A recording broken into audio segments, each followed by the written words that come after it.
Okay, thank you very much. Yeah, I would like to first of all thank the organizers for giving me the opportunity to talk about the work that we are doing at the theory division here at CFL-DESY, and for putting together this nice workshop with so kind of different backgrounds from the people. And the first thing that I would like to do is to acknowledge, one second, this should be, yeah. So I would like to acknowledge the co-workers of what I will present. Cheng Li, he's a PhD student. Lamin Majed is a postdoc in our group, and of course Robin Sandra, you know them, you know him. Okay, so let me just first of all, in a couple of slides, give a little bit of background of basically the molecular Hamiltonian and what we understand by non-adiabatic couplings in molecules, because the audience is very heterogeneous, and of course to some of you this is already very trivial. So this would be the full molecular Hamiltonian. You see here the nuclear kinetic energy, electronic kinetic energy, electron-electron interaction, electron-nuclear interaction, and nuclear-nuclear interaction. And this can be written in this way, in which all these terms are collected into what is called this electronic Hamiltonian, and then the kinetic energy here. And if one solves the time-independent Schrödinger equation with this Hamiltonian, then one has what is called the Coulomb nuclear Schrödinger equation, and one gets then potentials that depend on the position of the nuclei. And these potentials, the so-called potential energy surfaces, this is very much at the heart of our understanding of chemistry, of the motion of molecules, of their dynamics. And we can think of molecules as moving on, so basically of the nuclei, moving on top of these potential energy surfaces. This is possible because in many situations the kinetic energy of the nuclei is much smaller than the energies in this Hamiltonian here. So this is pretty much like a small perturbation, and then this separation makes sense. These functions that we get, so these electronic wave functions in which the positions of the nuclei enter as parameters, they can be then used to define an ansatz, in which again, well, these are these functions where the nuclei enter parametrically, and these are the nuclear wave functions. And if we plug this into the time-dependent Schrödinger equation, into the full time-dependent Schrödinger equation, then we will get one term in which basically here we have the kinetic energy of the nuclei, these potentials in which the nuclei move. So this is the potential energy operator, and then we have these coupling terms here, which are related to the kinetic energy of the nuclei, basically. If we forget about this or we just neglect it, then we will have this picture in which the nuclei move on independent potential energy surfaces. And this is true in many situations, but there will be situations in which these couplings are essential. Basically, and we'll see this in a second. So these couplings, they take this form. These are differential operators that diverge at the points of electronic degeneracy. We can see that this basically, well, this is the scalar coupling. This is very often neglected. And basically this term is the one that, if we see its dependence, it's basically the gradient of this operator and then sandwiched between two electronic wave functions, and depends on the difference. So if we have a point in which two potential energy surfaces are degenerate, basically these couplings diverge. And this gives rise to the concept of conical intersections. So this would be one of such points, or seams. I mean, these conical intersections are in a space which is n minus 2 dimensional, where n is the internal degrees of freedom of the molecule. So if you have 2 degrees of freedom, then they are really a point. And when the nuclei move close to these areas, close to these points of intersection, then these terms are important, and they induce transitions between the different electronic states. And this is then basically, yeah, there is a lot of photochemistry which is related to phenomena basically of electronic decay through conical intersections. Okay. So if we want to treat these situations theoretically, if we do quantum dynamics, and I will show quantum dynamical examples and also examples based on classical mechanics. In quantum mechanics, what one usually does, I don't want to go into many details here, but one takes this representation of the Schrödinger equation, and one transforms it to a form that is called diabatic, in which these differential operators are transformed into potential operators. And there are different ways to do this, and I will just briefly show it later for an example. And the idea is that one has a position-dependent transformation that transforms us from these adiabatic potentials to the adiabatic representation. This is a much nicer representation. Here there are no diverging couplings, and this is much more adequate than for quantum dynamics, because basically the wave packets, they are spread over all space, and they would see the divergence points, and this would make lots of problems. So this representation is much better for quantum dynamics. I will also show results based on what is called surface hopping simulations. I also don't want to go into many details, but another way to deal with these problems is just to use classical trajectories for the nuclei and account for the transitions between the different electronic states. This means that one is solving nuclear dynamics, so classical dynamics for the electrons, where one gets the force as the gradient of these potential energy surfaces, and then these potential surfaces can be obtained by any quantum dynamics method, electronic structure method, multi-configurational methods, or for example for the ground state, Hartree-Fock or DFT would be adequate. And then all this goes into different methods to treat how the trajectories jump from one trajectory to the other. One scheme that we have been using is the Landau-Zena scheme, which is quite simple because it depends only on the potentials and on the velocities of the nuclei on the potentials. Now we have also other methods implemented. But as I said, I mean, I don't want to go into much detail. Just mention that when we do these kind of simulations, then we use the adiabatic representation, because then these potentials are directly obtained from quantum chemistry codes, and this is the natural representation when one deals with classical trajectories. Okay, so now that I have given a little bit the theoretical background of what we are doing, let me just show again. I mean, this picture was this morning in the talk of Joachim Ulrich here.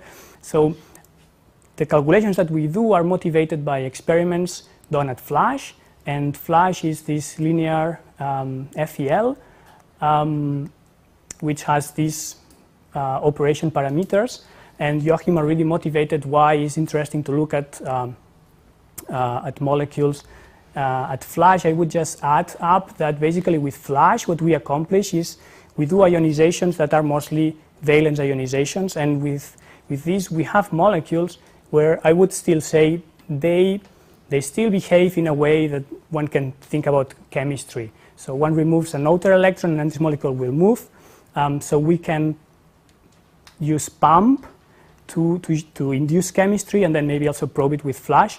When we remove very deep electrons, actually this will cause Coulomb explosions. This is not so much in the chemical regime. But with FLASH, we can really study chemistry, outer valence chemistry. So, Joachim briefly mentioned this morning acetylene. This is one of the works, this is one of the molecules that we've been working on. I will only present it here in this transparency and then move to another topic. What they did is, as he introduced this morning, they used FLASH to remove an outer valence electron. Then they they waited for a certain time until the proton moves, and then they broke the system again with another pulse and looked at the occurrence of fragments that contain the two protons on the same side of the molecule. And then they concluded that when one excites into this cationic state, or when ionizes into this cationic state, the system undergoes ultra-fast isomerization. This is what we also see from our simulations, but also a conical intersection is involved that will bring the system down again to the ground state, to the cationic ground state. And this we have simulated, and basically we came up with a picture in which these two elements go hand in hand. And we are still improving on this. We still working on the problem, and there will be more papers to come on this in the near future. But I would like to discuss today about another system that has been studied at FLASH, and as you will see later, I think this comes very nicely into the topic of this workshop, because we will see correlations between electron holes and protons moving. This is an experiment that we were also, Joachim was involved. This is by the group of Andreas Wolf in Heidelberg. And what they did at FLASH is they took this molecule, the protonated water dimer. This is a stable system in the gas phase. It's a closed shell system. It's just two water molecules with an extra proton. And they ionize this system with flash. It's written here. And then they look at basically the fragmentation channels that one gets. This is the fragmentation channel that is seen with the largest probability. There are also other fragmentation channels that are seen. And in these experiments, there was no time resolution. This is only a one photon experiment. The pulse was attenuated to make sure that one is not doubly ionizing, and that's it. They just ionize and look at the fragments. Now, let's look at the energy levels. Basically, we have here these outer valence orbitals, these outer valence states. We are concentrating basically on these states here. I will show the orbitals that are involved later. There is a gap of about 5 electron volts with these two states here, so they cannot really talk to each other in terms of couplings. So you can see here the possible decay channels once you have ionized. You can go into hydronium plus protonated water, or you can go into this 3-body channel up here. It's easy to estimate the energies of these channels. This is just still in the ground state of the system. If you separate basically if you just pull away the two waters, one will take the proton, the other one will just remain a neutral water, and this is associated with an energy of about 1.5 electron volts. If you include here the ionization potential of water, you end up with the energy of this channel, about 14 electron volts. And if you look at what is the proton affinity of water, then you can estimate, or you can get basically this energy. This is about 21.2 electron volts, and this would still be below this second state here. So we are going to center on the dynamics induced by ionizing into these states. And in principle, this channel seems to be open, and we'll see later what happens with this channel. Okay, so if you see, these are basically the orbitals that contain the electron hole in the leading configuration for the electronic states, and these orbitals have been computed for a geometry of the system that corresponds to the ground state. So this would be the proton in the middle of the two water molecules, and the oxygen-oxygen distance about 2.5 angstrom. And you can see the topology of the potential G surface as a function of the position of the proton, as a function of the inter-oxygen distance. And you can see here these regions of intersection that, so this is basically conical intersections, one here and one here. And this is related to the fact that when you remove an electron from one of the water molecules, if you move the proton to one side, basically the hole tends to localize at the other side. So this is the reason why these two curves cross in the middle. If you go to this upper potential here, this is a potential G surface that corresponds to a state in which, well, this is again the electron hole, and here you are removing the electron from the orbitals that form the hydrogen bond. So basically now you have an electron hole which is around the central proton, so you have to think that there is a positive charge associated to this proton, and then you have an electron hole surrounding it. And when you do that, the proton moves in a more or less shallow potential, and at some point, if the proton moves enough basically to one of the sides, it will again, so this state will become unstable, and you will have a conical intersection, and basically the charge will then localize. So this is a conical intersection related to the fact that when the proton moves to one side, in the end, the hole tends to localize in the other water molecule. So we have here an interplay between the position of the proton and where the holes are located. For this, we have done quantum dynamics on top of these potential G surfaces. So basically, this would be the set of 15 internal degrees of freedom of the protonated water dimer, and we have selected a subset of 7 degrees of freedom. These are the ones that in the ground state have the lowest frequencies. So basically, we are simulating with the coordinates proton between the two water molecules, proton out of the axis, oxygen-oxygen distance, internal rotation of the water molecule, and these vacuum, so basically these pyramidalization angles of the water molecules. And these coordinates are just frozen at their ground state equilibrium distances. Then the potential energy surface that we are using, we have computed at the CASA-CF level. So this is a good correlated energy, so good correlated method for excited states. And we have done this in a subspace. And it's a scheme in which we have a low quality method for the whole space, and then a high quality method for a subspace. And in this way, we can get the whole potential in a 7-dimensional grid. All right. Then we need to take these potentials and bring them to the diabatic representation.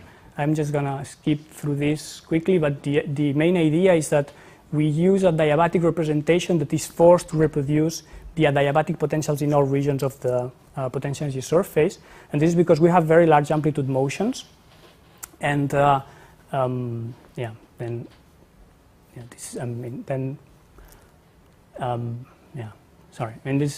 means that far from the conical intersections, we also need to reproduce the potential energy surfaces well. So this is basically how these potentials are constructed. But the main ingredient is we have a model for the conical intersections. We diagonalize this model. Then we get some potentials that we don't use for anything. We just use the transformation matrix, and then you take the true potentials and transform them back to the representation that we use for the dynamics. This has been already used in the past and works well. So let's have a look at the results. So now we start looking at adiabatic dynamics. This means we have the full Hamiltonian that I showed at the beginning, but now we switch off the couplings and start the quantum dynamics with the coupling switched off. And then we see that if we start from the lowest adiabatic state, we have a very fast Coulomb explosion. This is the Coulomb explosion channel. This is when the wave packet is placed under the conical intersection and just leaves very quickly. If we put the wave packet in the second state, so this means above the conical intersection, it will mostly stay, so the proton will stay localized in the middle, and there will be a small leak out, but very small. And basically, the proton stays in the central region. So if you remember, if you had the double cone, this means that the wave packet stays in the upper part of the double cone.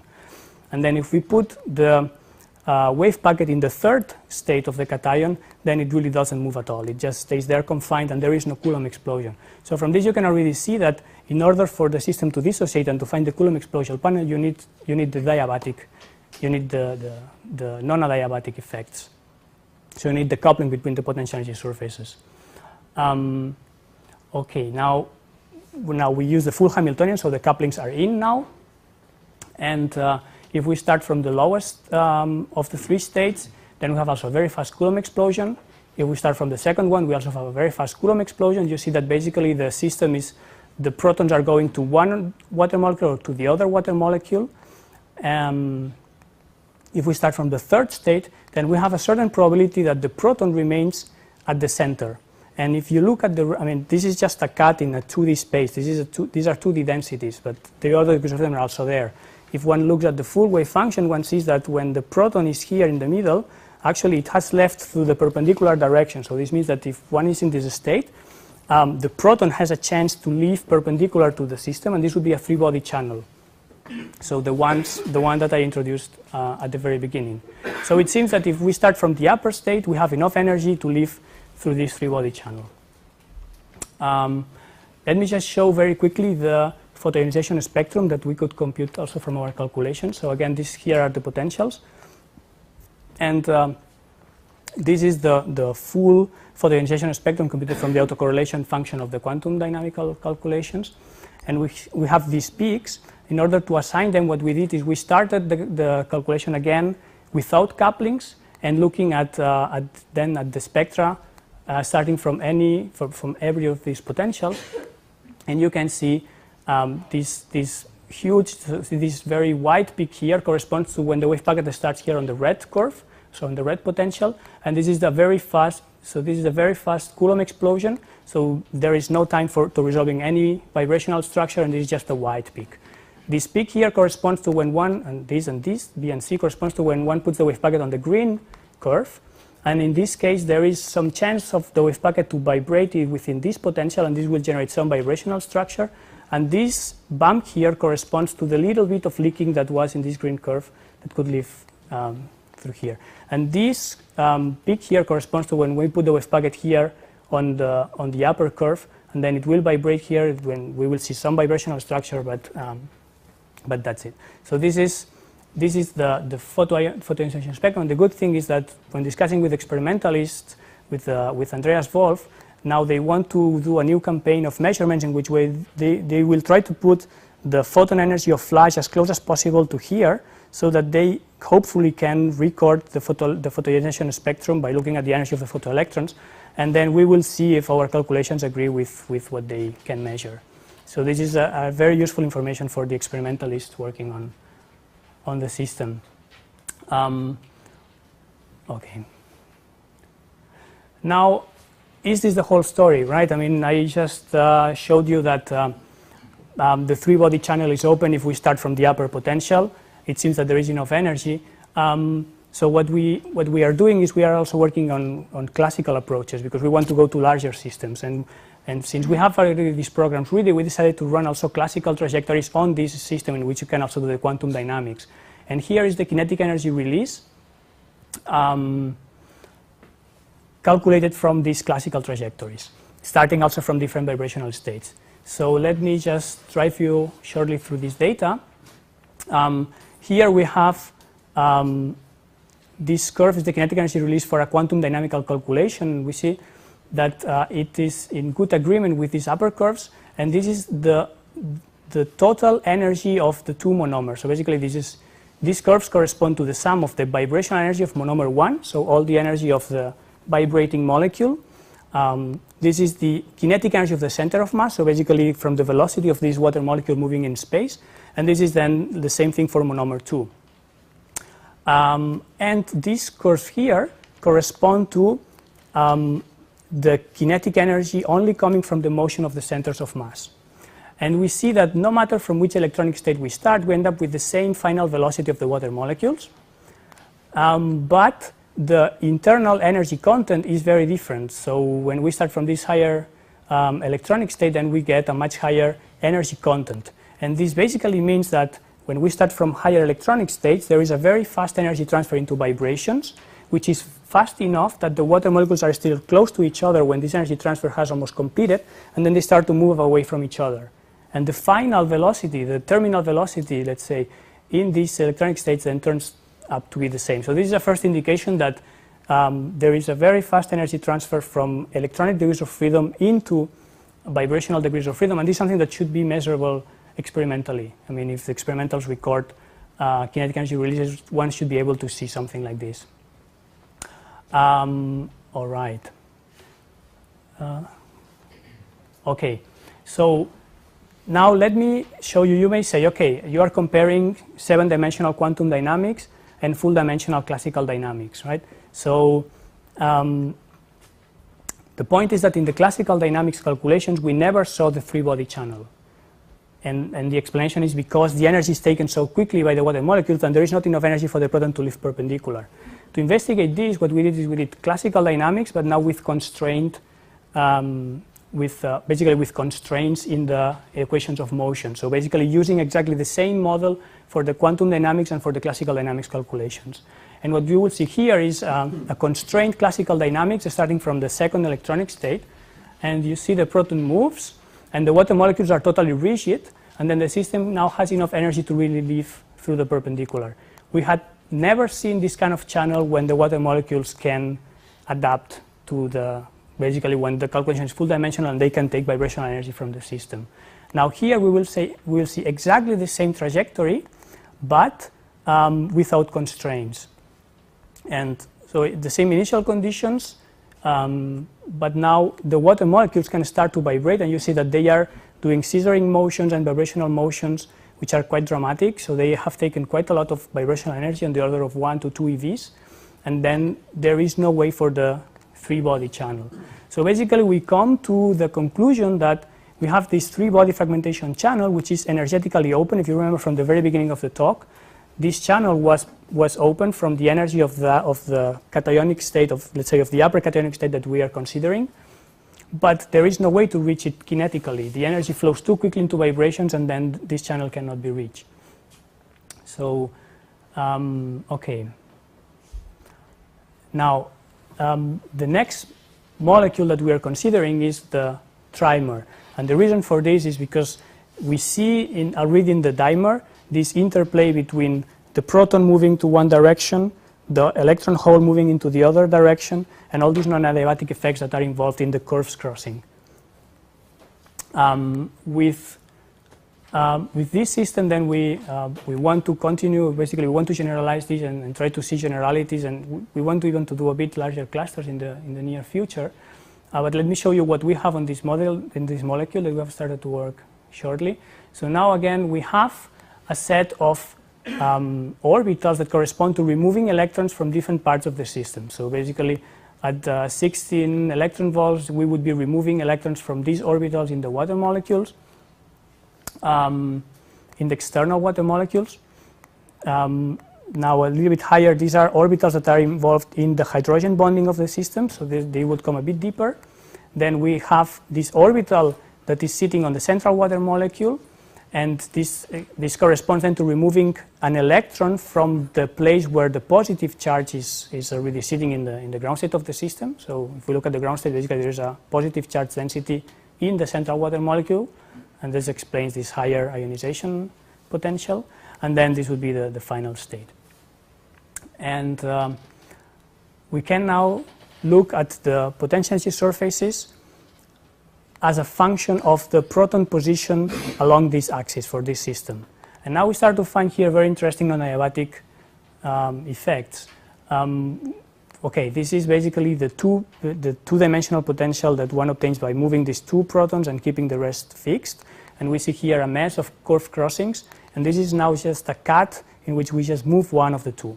And basically what we see here, this would be, for example, basically a cationic state of the system in which the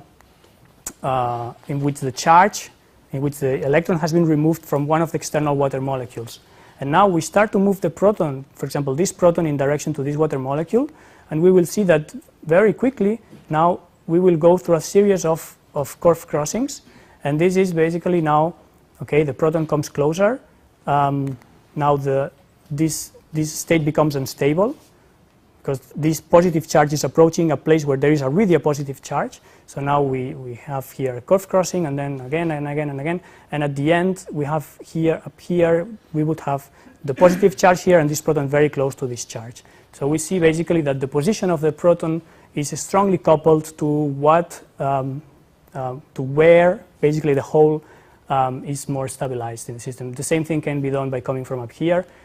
This would correspond to making the hole in the central water molecule when the protons are still here. This has a very high energy, and as we move the proton away from the central water molecule, this diabatic state would be stabilized. You can see how nicely the adiabatic states reach these points of intersection. One can pretty much per hand diabatize in this system. We could go to the data and just reassign the points such that then we get diabatic curves. I mean, it's really a very dramatic example that I like a lot. Now what we can do is we can look at the dynamics. We have already a few hundreds of trajectories starting from different electronic states, but I just want to show one example in which we start the dynamics from the hole in the central water molecule, the one that is holding already the positive charge at the beginning, so the positive charge associated with the proton, and then we just let it go. Here I show the electronic population. This is an average over about 100 trajectories. So at the beginning, the whole electronic population corresponds to the electronic state that has this hole, and then it will decay very quickly. So in about less than 20 femtoseconds, this state is totally depopulated, and then other states will get populated and depopulated. We see here, and in the end, we end up pretty much basically in the ground electronic state of this cationic manifold. And this is something that happens in a time scale of about 50 femtoseconds, so very quick. And we just look now here at the dynamics. So as I said, remember the electronic hole starts here, and this is also where, let's say, the positive charge corresponding to the proton also is. And now this starts. So at the beginning, let's say the protons are trying to find their way through the crossings. And now we see that basically the system has decided that the excess proton localizes on this side and the electron hole localizes on this water molecule. We have, as I said, hundreds of trajectories, and one thing that is ahead of us in the next days is basically to analyze all these trajectories and look for other possible dissociation channels, and also look at what happens when we start from other electronic states. But this one is particularly interesting because of the fact that proton and electron hole are localized at the beginning in the same position. So with this, I reached the conclusions of the work. So we say that for these protonated water clusters, so they exhibit, upon ionization, strongly correlated electron hole and proton motions, which are coupled via non-adiabatic effects. We have also seen that non-adiabatic pathways are involved in the fragmentation of the clusters, and they channel the electronic excitation energy in an ultra-fast and efficient way into vibrational motion. I mean, we have seen that even they can quench channels that would be energetically open. We also see, I mean, what we are going to do in the future is look at larger clusters. So the question is, will they fragment, or will the two charges separate fast and far enough to avoid fragmentation? I mean, now we have just 2 or 3 water molecules, so it's quite clear that we have a very high positive charge density, and the system will mostly basically Coulomb explode. But we have enough water molecules. It can be that the proton and hole can move enough, so fast enough, into the, let's say, into the outer parts of the cluster, and then the system would remain stable. These are things that we want to find out. And basically what would be nice to have, as I said at the beginning, the experiments that have been conducted are not time dependent. There is no time information on these kind of systems. We are providing this via our simulations, but it would be nice to see experiments that can follow the coupled evolution of the electron hole and the excess proton in a time-resolved way. And with this, I have reached the end, and thank you very much for your attention.